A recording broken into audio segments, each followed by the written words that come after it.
Aujourd'hui, je vais vous raconter la vie du père, ou l'un des pères fondateurs de l'impressionnisme, un homme au coup de pinceau visionnaire qui finira sa vie presque aveugle. Et cet homme, c'est Claude Monet. Non, sans déconner, on n'aurait pas deviné, Ouais, c'est c'est marqué dans le titre de la vidéo.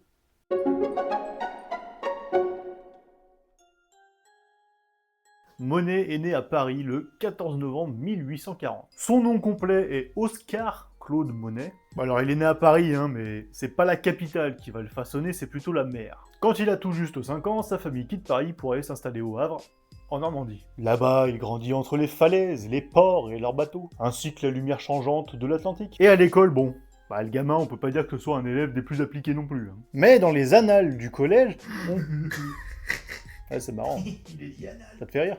Pardon. Dans les annales du collège, il est tout de même noté qu'il était une excellente nature, très sympathique avec ses condisciples. Et très tôt, il va développer quand même un intérêt prononcé pour le dessin. Et bon, vu qu'à l'école il s'emmerde, sur ses cahiers, il va commencer à dessiner sans cesse pendant ses cours. Des visages, des silhouettes, des bateaux et des caricatures. 28 janvier 1857, sa mère meurt. Il abandonne les études et il est accueilli par sa tante, qui elle-même peint à ses heures perdues. Et suite à ça, elle va surtout l'encourager à continuer le dessin. Et le Claude, en voyant que ses caricatures rencontraient un petit succès, il décide alors d'y foutre sa signature, au point Monet. Et c'est donc à l'âge de seulement 12 piges qu'il va commencer à en vendre quand même quelques-unes. Mais pas n'importe comment. Il va les mettre en vitrine d'un papetier encadreur, un certain monsieur Gravier, qui est l'ancien associé d'un certain Eugène Boudin. Et justement, le Boudin... Bah c'est super bon avec des pommes. Oh, moi je préfère avec du riz. Ah ouais, il y a le boudin blanc aussi, c'est pas mal ça. Ah ouais, ça ouais, va, c'est ça me vrai, plaît, ouais. C'est bon. Vous avez fini là? Ouais, pardon, désolé, Ouais, excuse, ouais, ça mais me c'est fait vachement vachement bon quand même. Ouais, on a faim nous aussi. Du coup, Eugène Boudin, lui, a l'habitude de confier à Monsieur Gravier ses tableaux que lui-même peint, et c'est là que Claude Monet va rencontrer Boudin. Celui qui va réellement lui mettre le pied à l'étrier. Tout naturellement, il va l'encourager, mais surtout, il va l'emmener peindre en extérieur. Il va lui apprendre à observer le ciel, les reflets, les ombres, les couleurs. Il va tout simplement lui apprendre à peindre sur le motif, c'est-à-dire peindre en plein air, face au paysage réel. D'accord. Ce qui peut quand même paraître assez anodin, mais qui ne l'est pas tant que ça finalement. Tout à coup, j'avais compris ce que pouvait être la nature.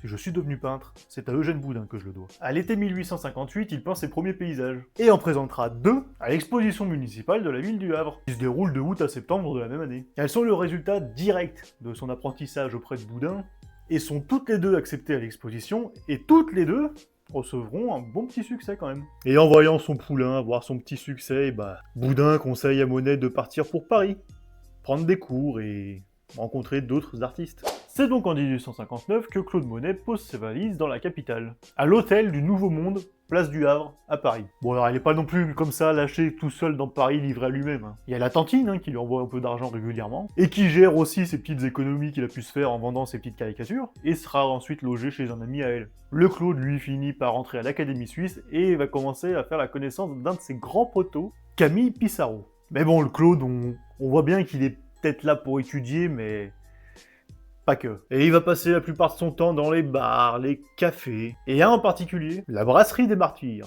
Au lieu de rencontres entre différents poètes, artistes, peintres, écrivains, et tout le tralala. Bon, enfin tu m'excuseras, mais Place Pigalle, je suis pas sûr qu'il y aille que pour les cafés si tu vois ce que je veux dire. Oh le salaud, il s'est Oh pas le regardé. coquin. Oui, certes, il devait y avoir certainement plein de choses à voir. Vous avez une paire de fesses hallucinante. On y goûterait volontiers. Mais bon, il va pas en profiter bien longtemps parce qu'il est tiré au sort au Havre pour faire son service national. C'est donc en 1861 qu'il va intégrer le premier régiment de chasseurs d'Afrique en Algérie. Bon, ça va pas être bien long, parce qu'en 62, il va choper la fièvre typhoïde, et sera autorisé à rentrer au Havre. Sa tante accepte de le faire sortir de l'armée et de payer les quelques 3000 francs que coûte l'exonération, à une seule condition. Qu'il prenne des cours d'art à l'académie. Bon, alors t'imagines bien qu'entre l'armée et les cours académiques, du coup le choix était vite fait. Même si au fond de lui ça le fait chier un petit peu parce qu'il aime pas ça l'académisme. Du coup, en 62, donc la même année, il va intégrer l'école des Beaux-Arts Paris dans l'atelier de Charles Glaire. Oui. Bah qu'est-ce qu'il attend Qu'est-ce que t'attends? Continue. Les gars, je crois qu'il a Qu'est-ce bugué. qu'il fout encore? Ah ouais, non, rien, pas de réaction. Bah non. Ouais, mais qu'est-ce qu'il a? Pourquoi il me parle qu'on réagisse à quoi Je au crois que juste j'ai là pas tout suivi, moi. Un mec qui s'appelle Monsieur Boudin, ça vous fait réagir, ça y est, et par contre un mec qui s'appelle Glaire, Je comprends Ça rien. va. Bah, On peut non. d'accord, Ah, moi oui, non plus. Claire. En rapport avec les glavios. Ouais, non, non Ouais, plus. non, non. On D'accord. a complètement pété un plomb, lui. Et là-bas, il va faire la rencontre de Frédéric Basile, Alfred Sisley, ou encore le fameux Renoir. Des noms qui ensemble forgeront une branche entière de l'histoire de l'art, et avec d'autres personnes encore, une belle brochette de copains. Mais bon, les beaux-arts, ça va pas bien durer longtemps non plus, hein, parce que Monet est en total désaccord avec son maître pour ce qui est de la manière de représenter la nature. Pourquoi? Son maître, lui, prône le retour de l'antique, en privilégiant l'idéalisation des formes. Alors que le Claude, lui, bon, bah, la nature, il la représente telle qu'elle est, en fait. Hein. Et un beau jour de 1863, Gleyre va dire à Monet « Rappelez-vous donc, jeune homme, que quand on exécute une figure, on doit toujours penser à l'antique. » Bon, là, le Claude, ça commence un peu à sérieusement lui péter les glinches. Et le soir même, il convoque ses potes pour leur suggérer de se barrer de l'atelier. Et a priori, il n'y a pas que Monet que ça commence à gonfler sérieusement, parce que 15 jours après, ils se sont tous barrés. Allez hop, hein. Bon, Charles Gleyre, hein, s'il veut de l'antique, qu'il aille se faire voir chez les Grecs. Ouais, qu'il aille se faire voir à l'allée des emmerdes. Oui. Ouais, ou qu'il aille se faire payer un café par son ombre. Oui, c'est bon, c'est fini. Bref, tout ça pour vous dire que bon, le Charles Gleyre, Qu'il aille se faire le cul. en 1866, il fait la rencontre de Camille Doncieux. Elle est jeune, elle est belle, et elle travaille comme modèle pour peintre. Donc du coup, elle va finir par poser pour Monet. Et entre les deux, ça sonne comme une évidence. Et elle devient rapidement sa fiancée. Et au même moment, Monet doit vite se démerder à pondre une nouvelle toile pour le salon de 1866. Sauf que le tableau qu'il avait prévu d'exposer, il est à peu près sûr de pas pouvoir le terminer à temps. C'est alors qu'il va passer 4 jours sur un tableau en particulier. Un portrait de sa fiancée. La femme à la robe verte, qui sera exposée avec une autre toile plus ancienne qu'il avait faite. Et finalement, c'était pas une si mauvaise idée, parce que son tableau La femme à la robe verte est une réussite critique et obtient un grand succès pendant le salon. Elle est très acclamée, et en particulier par un certain Émile Zola. Je sais pas si vous connaissez. Mais le Monet, ça va pas l'empêcher de recevoir des refus pour d'autres salons et expositions. Et là, le Claude, on va pas se mentir, il commence un petit peu à être dans la merde. Tu rajoutes à ça que la Camille, elle est enceinte, donc là...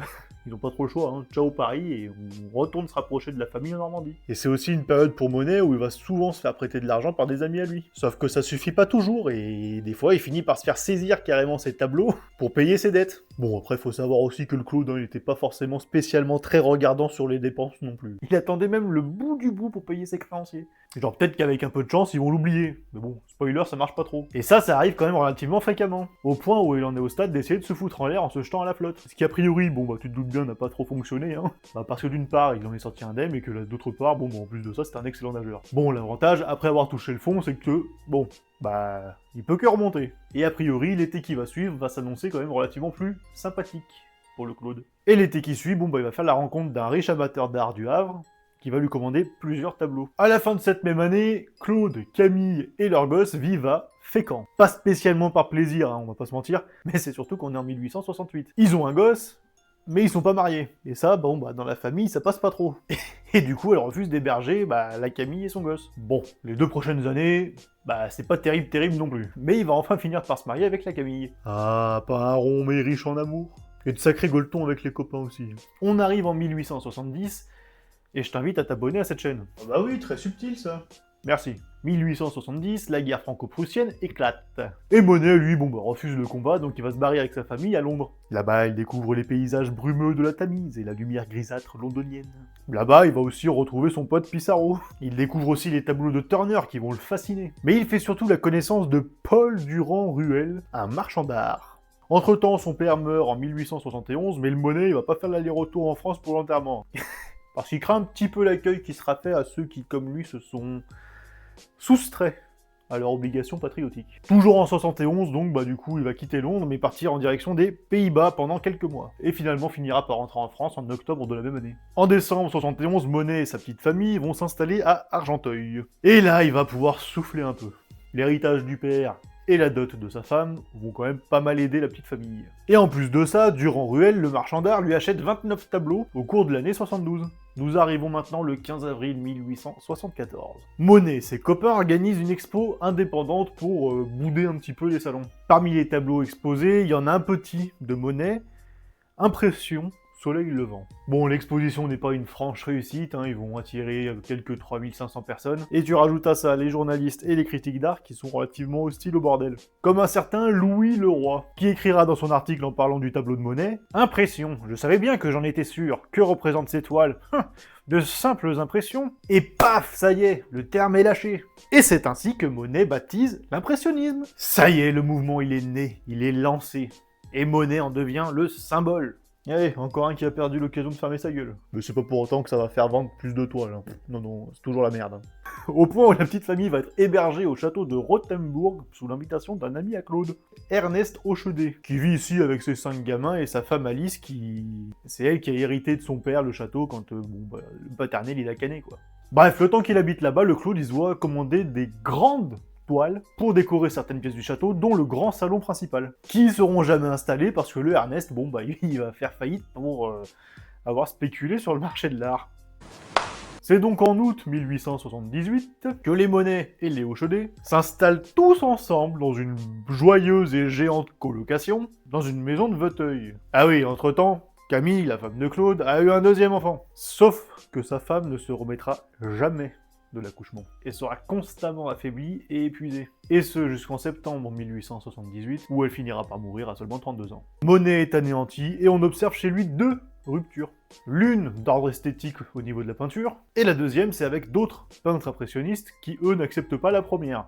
Les mêmes peintres qui finiront par écrire le 24 janvier 1880 dans les pages du Gaulois, un avis de décès de Claude Monet. Les obsèques de monsieur Claude Monet seront célébrées le 1er mai prochain à 10h du matin en l'église du Palais de l'Industrie. Salon de monsieur Cabanel, prière de ne pas y assister. Oui, non mais approche donc, je vais te montrer, regarde, tu prends un couteau, tu mets dans la plaie, et tu remues bien comme ça, bien comme il faut. Après cette période quelque peu troublée, Monet se voit proposer une expo exclusivement dédiée à ses œuvres. Et c'est un franc succès. Pour dire, c'est un succès à un point tel qu'il a gagné assez d'argent pour éponger toutes ses dettes. Donc c'est plutôt pas mal. Ah, et à cette période-là, il vit toujours avec ses 2 enfants, les Hochedet et leurs propres enfants à eux aussi. Enfin, surtout le Claude et la Alice, parce que bon...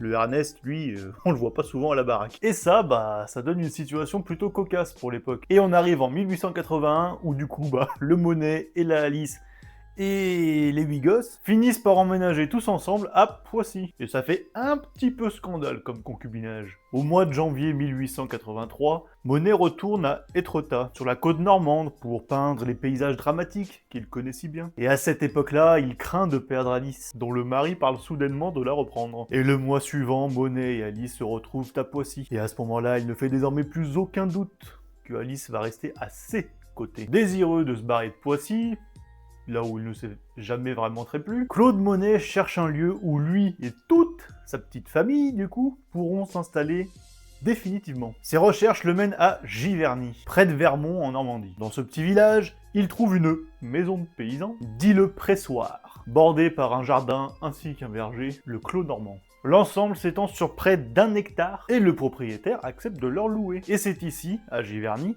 plus tard, qu'il va entreprendre son œuvre la plus durable, son jardin. Monet ne se contentera plus de peindre la nature, il va la façonner. C'est simple, pendant près de 10 ans, il va pas arrêter de peindre, faire ses expos, ses voyages d'études, etc. Et en 1890, il va enfin pouvoir acheter le domaine. C'est aussi à cette période qu'on arrive au temps des séries, un genre sorti tout droit de l'enseignement de son ancien maître Boudin. Le principe, il est assez simple, peindre le même motif, encore et encore, à différents moments de la journée, à différentes saisons, pour capter tous les changements d'ombre, de lumière, d'effets, de...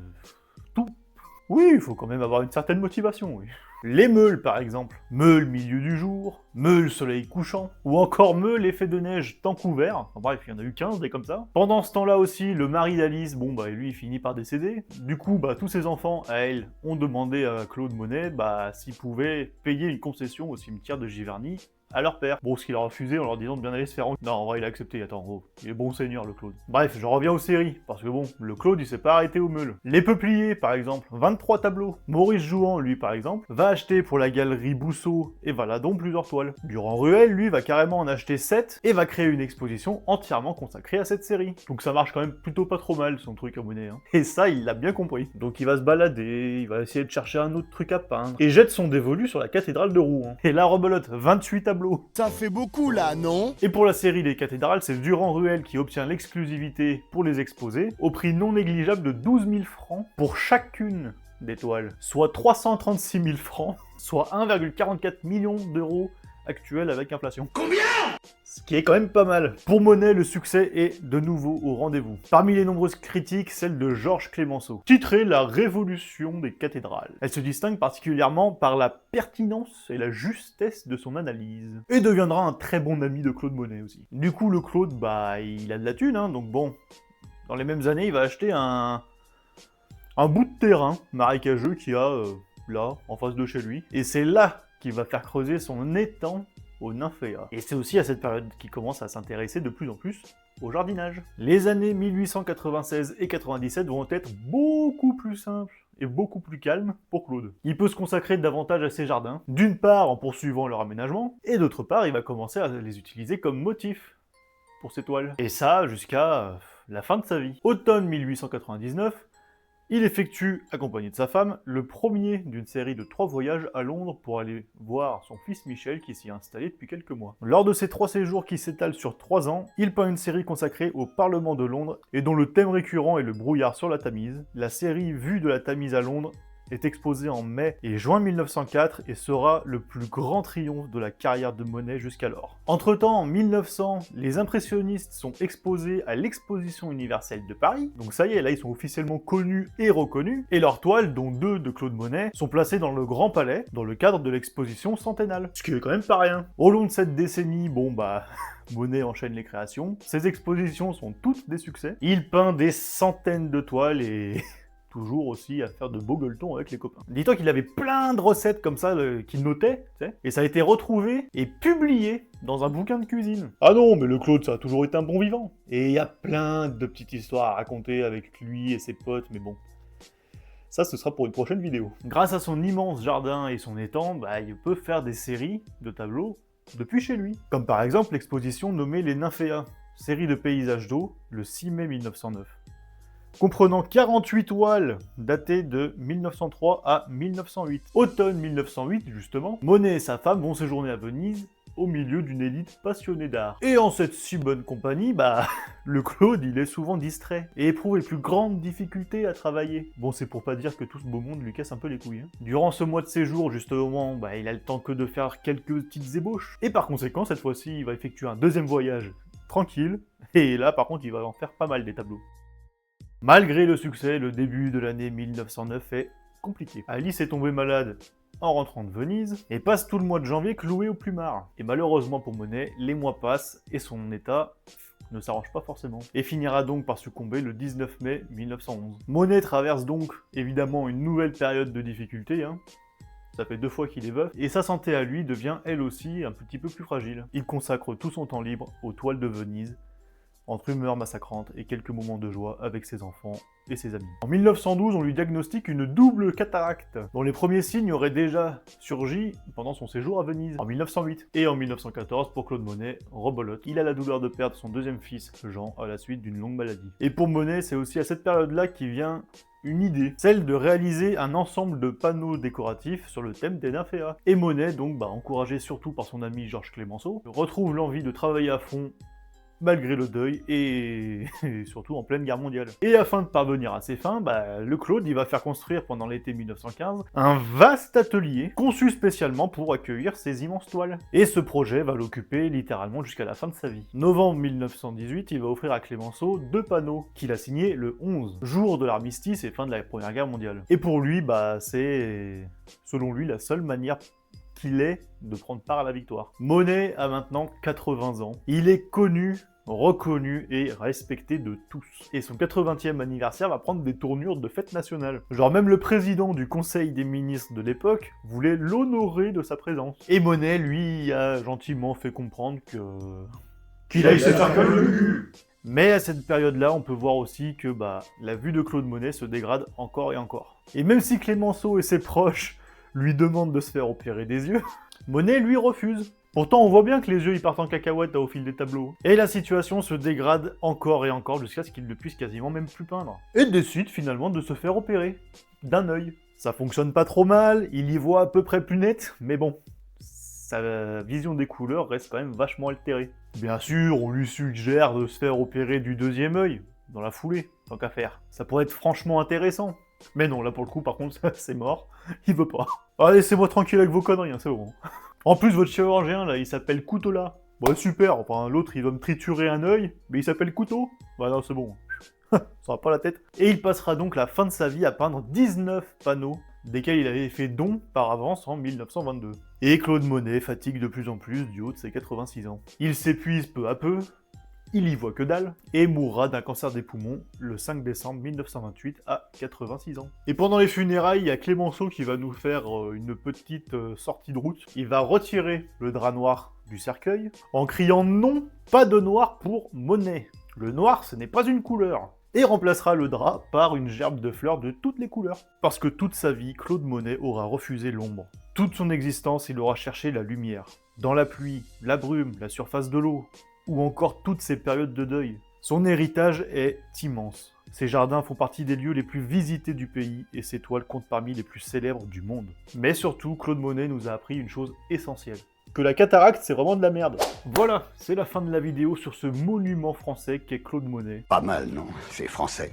Si tu es encore là, je te laisse commenter Nénuphar. Je peux d'ores et déjà vous dire que la prochaine vidéo sera également sur Claude Monet, mais je vais vous le présenter sous une approche un peu différente, à base d'anecdotes le concernant. Le concernant lui déjà, et aussi sa bande de potes. Parce qu'il y a quand même de belles choses, de belles histoires à raconter les concernant, et ça permet de se faire aussi une belle idée de qui il était. D'ici là, portez-vous bien, et à bientôt pour d'autres vidéos.